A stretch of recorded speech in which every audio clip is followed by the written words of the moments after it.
Hey, Paul, what's short and stubby and not here?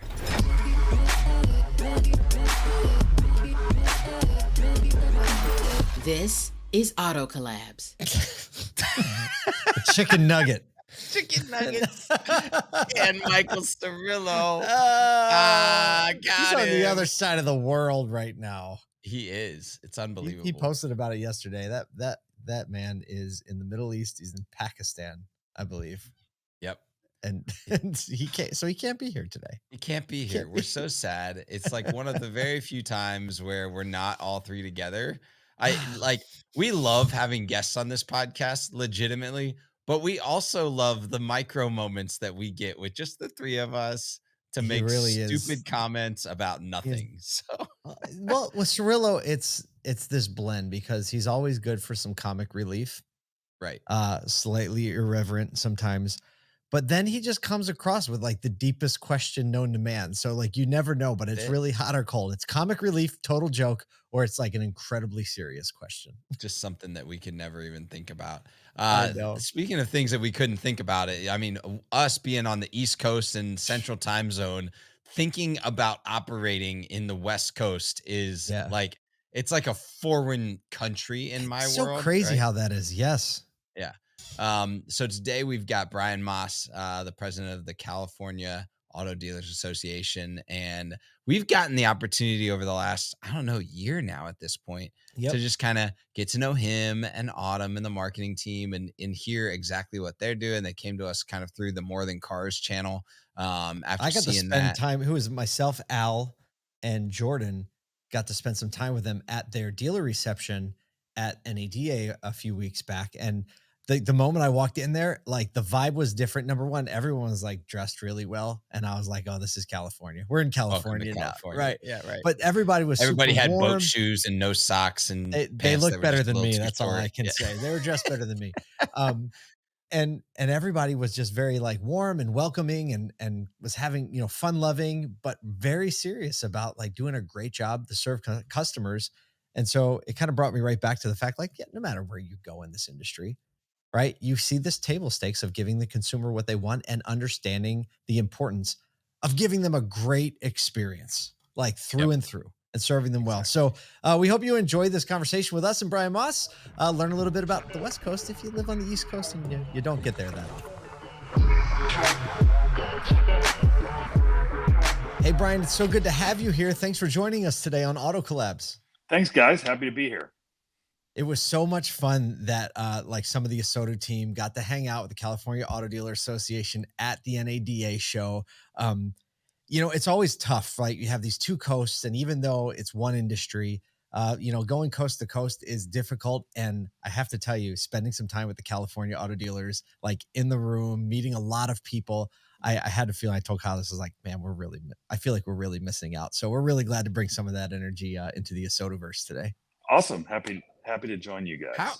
How is that though? Like because I'm, so much of our industry right now is, and even just the country, like looks at California from a retailing landscape, a political landscape, a culture landscape. And so there's a lot driven by what's happening in California, but it's like 4 hours behind everything. I feel like, at least in my world. In your world, it isn't. It's like, we're in the real time. But where does that come into play in your world? Do you guys feel that kind of necessity to be at the front and to be talking about the things that are at the front, or is it just kind of normal at this point in pace for you? Yeah, it's a little normal. We're used to it. But the fact that we're the pace setters for pretty much everything, some trends that are good, some trends maybe not so good. But if you look at the history of California from the gold rush to, present day, we've been leaders in technology, in the defense industry. We're the largest state for auto retailing, and 1 out of every 8 cars sold in the United States is sold in California. I mean, the market's huge. And Hollywood's based here. I mean, you can go on and on and on. A lot of the things that people talk about start in California. Man, so I heard an interesting stat or an interesting piece of information is that you um, don't have social media, but you kind of a voracious reader of news. Like, and I know a lot of Kyle and myself, right? Like we spend a lot of time on social media. A lot of people do. What is you're at the head of the pack, or are people relying on you to kind of keep tabs of what's going on? Can you tell us like what is your regular routine, or how do you consume news and process it in bulk like that when it's not in like 3-second LinkedIn feed mode?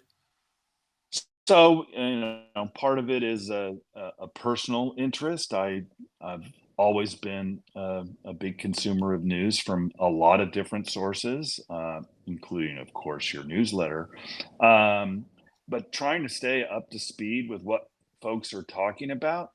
And my personal feeling is some of the social media, it's hard to figure out what's really going on. You can follow trusted sources, of course, um, but following all the major papers in California, the New York Times, Wall Street Journal, Washington Post, figuring out what people are talking about, and then obviously following the industry publications to learn what folks are talking about. So I feel like the more I know about what's going on and what people are talking about, the better I can serve our members because they expect us to be on top of whatever trend is happening. They do. How? Yeah. Go ahead. And how does that get to the ground? Like, because a lot of people are very, very close to their dealer associations and they're extremely involved. And some may not really know exactly what's going on at the dealer association, especially deeper into the into the dealer body or into the dealership and less of like the executive team. How do you get to the ground reconciling what's happening in culture and what's happening in the economy and serving the actual dealer body? What are the practical ways in which you're serving like current day right now? Yeah, it's a good question. I think what we realized, and in some ways, it was the gift that COVID brought to us. We had to Mm. completely pivot in how we talk to our dealers, what we talk to them about, our modes of communication. Right, we couldn't do live events. We used to do seminars up and down the state, and all that kind of stuff. We couldn't do that.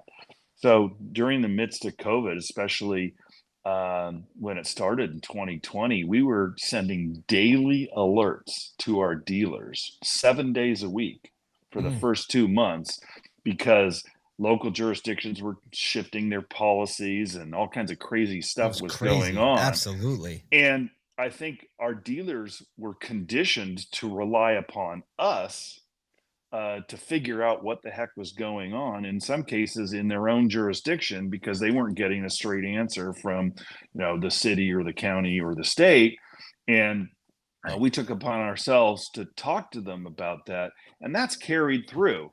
So our cadence of communication has amped up exponentially since then. We've got a great comms team that is communicating on all the social channels. Um, I try and talk to traditional news media whenever I can to really talk about who we are and what we're doing for dealers and their customers. Yeah, that was my follow-up question to when you started talking was going to be like, has that change stuck? Right? The dependence on the dealer association sounds like it has, which is a huge benefit, right? Because everyone was playing in their own little sandbox, even within the state, and then this brought like a solidarity and a dependence on one another, right? I think of the ATA, and it's like that's a one another organization. It's Yeah, not like a separate organization. It is a collective of, the dealers. especially in what we focus our association. And again, California is a little unique than some of our other states where maybe they're not over regulated or Mhm. their legislature isn't in session 10 months a year every year like we are in California. So Goodness. we focus on advocacy on their behalf in Sacramento and with state government and compliance. Our dealers need to know what the rules of the road are. And California's rules, I can say confidently, are the most complex in the country. So they rely on us to help them navigate through that COVID, I think, reinforced that. But we've got employment laws that are crazy. We've got very detailed advertising and sales rules, and the list goes on and on and on. So, being a resource for our dealers who have questions about what the rules of the road are, and we don't have an axe to grind. We represent all dealers. We're trying to help them navigate through this stuff, and we want to be a trusted source for them. You represent so many dealers and obviously various size, shapes, duration, like how long they've been in business. If you were to like give us maybe 3 categories, how would you bucket out the dealers in the 3 categories, the ones that you serve? Yeah, I think That's a thinker, I know it.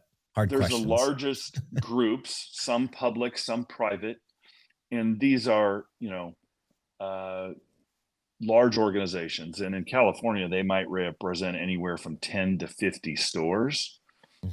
So they're organized like a corporate entity. They have a corporate headquarters, they have chief compliance officers, what have you. So that's one category.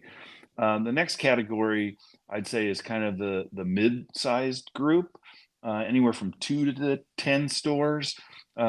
These are folks that are potentially growing. They represent typically a region, although in some cases they're expanding beyond a particular area of California. And their needs are a little bit different. They want to grow, but they're nowhere near as big as some of the larger groups. And then we still have, especially in a state as big as California, small groups. The 1 or 2, 3 store folks, where the owner operator is in the store every day, working with his or her staff to sell vehicles in their local community. And their needs are all a little bit different, but the great thing about an association is we try and find the common ground that every dealer has in common, right? We want to protect the franchise laws. We want to make sure that dealers have a voice in Sacramento, no matter their size. And that's how we combine the 3 groups that I outlined. Yeah. Now you said a couple times like, how do we care for the customer in that? And the interactions that I've had with you and your team is like that's an extremely an extremely like large point in the way that you head to the state government, but also work with the dealers. How do you balance the fact that like regulation and laws and compliance and doing business, it has to be met with an association also caring about the customer experience or how the customer is getting interacted with all of those things that I just listed off? Look, it all starts and ends with the customer. I mean, dealers are in business to serve the personal transportation needs of the people that visit their store, whether they're buying a car or servicing a car or getting parts or, in the F&I buying other products. And if we don't help the dealers understand what the trends are, what consumers are expecting, what the regulators think the dealers should be doing relative to consumers, which is an Mhm. important part of it. And part of our job is to educate the policymakers that they may have an idea of what a dealership looks like, but Mhm. it's not necessarily factually based. And so we have to go in Right. and explain to them, no, this is what you require for a car sale to occur. The conditional sales contract that our dealers use is 27 inches front and back, and probably 80% of that is mandated by either federal or state law. Wait, you're talking about 20 cents, like if you stack the paper? No, I'm talking the contract is 27 inches Front long, and back. front and back. And there are requirements on font size, placement, font color, what have you. And dealers have to navigate that very carefully. Now, the good news is there's lots of vendors that help them do that, Mhm. but they need to make sure they're following the proper protocols and procedures. Otherwise, regulators are going to come after them and say you're not Well, yeah, serving and your the other customers. part of that is like, hey, you have to have this whatever that is 54-inch long contract, basically, that you need to make sure the customer still has a great, experience when they sign it, right? Like I think that's the dichotomy you're pointing to is like, here's all of the rules and regulations that pertain to listing out all of these things on a contract. And we also want the customer to have a really great experience, which is why we put all this in place. But yet they're looking at a contract going, what am I actually signing myself up for at this point? So Well, that's the conversation you have to have, right, right? and we constantly have a conversation with policymakers, and we want to avoid what I call the tyranny of over disclosure. So Mhm. That's a great phrase. somebody might come up with a good idea, and say, you know what, we need to tell consumers that this is the rule or this is the right or opportunity that they have. Let's create another form and require the dealer to present the form to the customer every time they sell a car. We have, a rule in California. You have to have front and back license plates on every car, and people who buy high-end cars don't want the minimum wage employee drilling holes in their front bumper, so they frequently Naturally. decline to have the license plate. We have to give customers a front license plate bracket disclosure form to indicate that we've given them the bracket and they understand the obligation that they are required to display front license plates. That's all great, sounds good in isolation, but when you pile that on a 27-inch contract and a number of other disclosures, it's like sign here, sign here, sign. Nobody's reading it, nobody's paying That's attention true. to it, Flying and through it. it doesn't help customers. So that's the dialogue we're having, where Mm, we need to strike a balance between Yep. providing customers valuable information, but providing them so much information that the real details they care about get lost. Can you imagine if like there were over disclosure requirements on like a dating website? Yeah. No, no, Exactly. no, no, no. You need to disclose the allergy. You need to disclose what you did last summer. You need to disclose all the things. oh, that's Yeah, funny let's right let's there. say we'd have a lot more single people if Right. I don't even want to buy those a were the car anymore, rules. right? I don't want to buy a car anymore. That's Um, amazing. so let's pivot the conversation for a minute to the EV conversation Sure. because California has been in the game for a really long time, has way more EVs on the road, way more advanced charging infrastructure and experience overall. We're seeing just this week, right? We see Apple pull a plug on their EV. We see BYD saying they're not coming to the United States, and just a lot of other people largely pulling back from this, EV momentum that's been going. What's the perspective of California? Because you all seem to have at least had a head start in building infrastructure, seeing how people adopt it. And maybe you have some of the answers to the questions that are being asked about how to charge my vehicle, how to use it in different, well, I wouldn't say that many different weather climates, but not too much cold in California. But what's your perspective as you watch it kind of like roll out across the country? What would you say to the dealers that live in the different climates where EV adoption is low? I'm just really curious what your perspective is because you're at the front of the pack. Yeah, I think the short summary I'd say is electrification of the vehicle fleet is coming. What we can't agree on is how fast it's going to come and what's going to be required to happen by certain dates. California has enacted a policy that says 100% of new vehicle sales in 2035 have to be zero emission. Mhm. So that is the policy of the state of California, and it's the policy of several other states that have adopted the Air Resources Board's rules. So we're trying to work with policymakers to educate them on how we get from where we are today, which is about 21% EV penetration in California, to 100% in just 11 years. Mhm. And Oof. we're going to need more infrastructure. Yes, we have more than any other state, but it's not as ubiquitous as gas stations, and that's kind of what consumers expect when they buy a car. I can go to a local gas station, the price is posted up there. That's what they expect. That's Mhm. not. We're nowhere close to that in EV infrastructure or transparency yet. So we want to be realists, and here I'd say the market is king.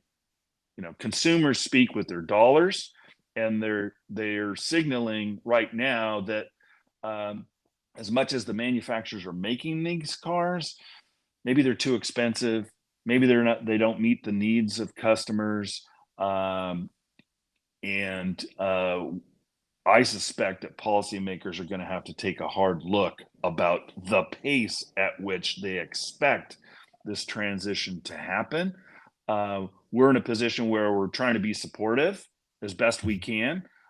We sell what customers want to buy, though, and if they don't want to buy these cars, we're going to figure out how to stock the ones they do want to buy. And Right. we see in California, hybrids are doing great. Plug-in hybrids are also doing well. And I think what that tells us is consumers want options. They just don't want to be dictated that this is the only path you go down. They want choice. Yeah, and I mean, I'm really interested to see what happens in Q1 this year, right? Because California, and by that nature, the rest of the US in Q4 saw a downturn in EV sales from Q3. And so, like, whether or not that was market dictated or interest dictated is still yet to be determined until we see like pace over Q1, Q2. And I'm hearing like the putting the money on the hood is starting to incentivize a greater level of adoption in some markets in Q1. I wonder if have you heard anything now through 2 months in Q1 about the way that people are interacting with EV purchasing as compared to Q4, or is it still too early to tell? It's probably a little early to tell. I think if you look at inventory numbers for dealers, especially of EVs, the day supply is still pretty high, even in a place like California. Mm. And we're going to have to figure out how to, right size that. You look at this industry over the last 5 years, we had, a more or less normal market in 2019. Then we had COVID, where dealers were selling vehicles at MSRP, or in some cases higher than MSRP. There was no supply. There was still demand.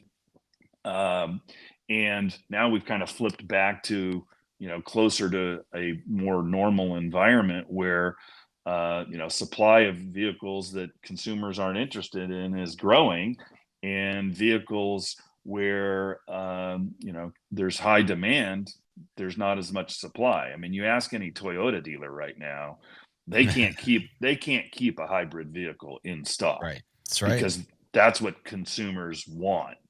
And I think what we've done when we've advocated to CARB is provide options and get consumers conditioned to buying vehicles that are alternative powertrain. Yes, we understand that the mandate is to go 100% EV in 11 years, but now that we've passed the stage of early adoption, and you have to go to the mass market and talk to average customers, getting them that out curve of an gets ICE. steeper real quick. Yeah, you got to get them out of an ICE car into a hybrid, and pat yourself on the back that that's progress.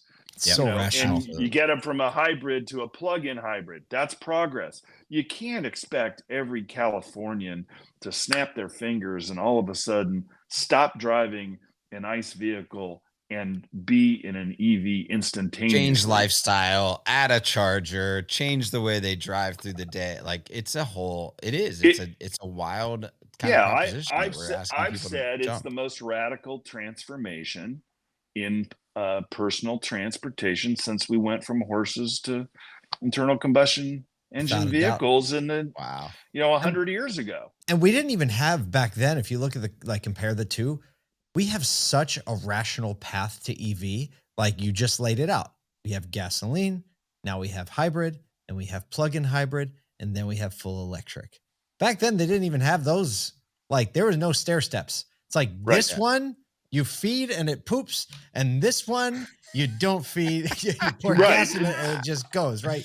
Two different. There's such, you just, as you were talking through it, I'm like, it is so plainly rational that you would stair step people through that. And that is just how people change. If you just study like the sociological points of how people change, it's that way. Yep. Yeah, and the industry, and you got to compliment the automakers here. A lot of the successful changes in vehicle technology have been seamless to the consumer. You Yeah. know, we Yeah. installed catalytic converters. Nobody griped about that. Nobody even knew. We've got, Yeah. ABS brakes. We've got other technological advancements that have happened where the actual driving experience for consumers hasn't changed or has been made better than it was previously. The challenge with the electrification of the vehicle fleet, and Kyle, you mentioned it, is you're asking customers to change their driving behavior. You Yep. can't go to a place and charge your car in 5 minutes. It's not possible. So, Nope. how are you going to adjust as a consumer? If you live in multifamily housing, where are you going to So charge where are your you doing all car? that? Um, so we have to be a little bit patient. We can certainly encourage people with tax credits and other things to think about and really seriously consider making the transition. But we also have to be realistic that you just can't snap our fingers and have it happen. Yep. Well, hey, Brian, you're obviously thinking ahead of the pack and having to move in places that a lot of the country isn't. So appreciate you doing the diligent work and serving the dealers in the way that you did, the way that you do, and I really appreciate you being on Auto Collabs and joining us today. Well, Paul, Kyle, thanks a lot for all the time. Really appreciate it. All right, so it's interesting to me because from an outsider's perspective, someone that doesn't live in California, you would kind of expect California to just be, oh yeah, everybody's into this EV thing. Quite clearly, we're growing at a rapid pace, right? 20% market share has EVs. Mhm. Like we're fully prepared. And so for him to say, no, there's no way we have the charging infrastructure. The next layer of adoption is just the same as the majority of the country, where we don't know where we're going to get it from. Uphill And battle, right? and it's an uphill battle all the way. Yeah. Yeah, I mean, it makes sense that California's like early adopters are done, rests in at around 20%, and everywhere else it's resting in at about 8%, Right. right? Because the technology really was pioneered out there. There's just more sun out there, right? And There there's you go. definitely more environmental like mentality out there. Like this is good for the environment. And obviously Tesla was out there, like all the first movers. So, but you have the early adopters in the beginning, if you ever see the curve, right? And then you see a real steep incline, and the tippy top of that is mass adoption, right? That's a hard climb. And I think he just did an amazing job of laying out the steps we can take to get there, the rational steps we can take, and him, bringing up that by 2035, California is like their law is that every car, 100% of drivetrains have to be full electric. And I so, would love to see some level of like production timeline that aligns with a potential consumer demand timeline, right?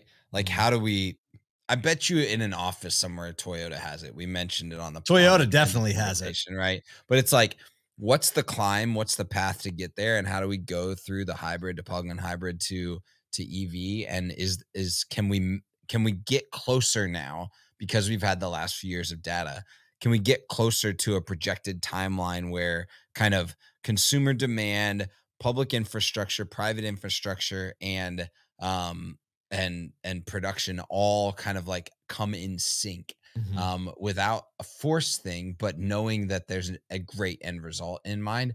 I Mhm. feel like there's some accountant or some person that loves spreadsheets somewhere that's ready to put that together. Probably. I'm not convinced either that if we looked at Toyota's spreadsheet or their graph or whatever it was, that there wouldn't be this little dark horse in there called hydrogen that had a place on that sheet. Well, Yep, we'll see yep. how that boils out. But obviously, California leading the way. We can learn a lot from the way they've been adopting and the challenges they're having at 21%. that a lot of people are feeling at like 5% adoption. So obviously, great to spend some time with Brian. Great to spend some time with you. Thanks for joining us here today on Auto Collabs.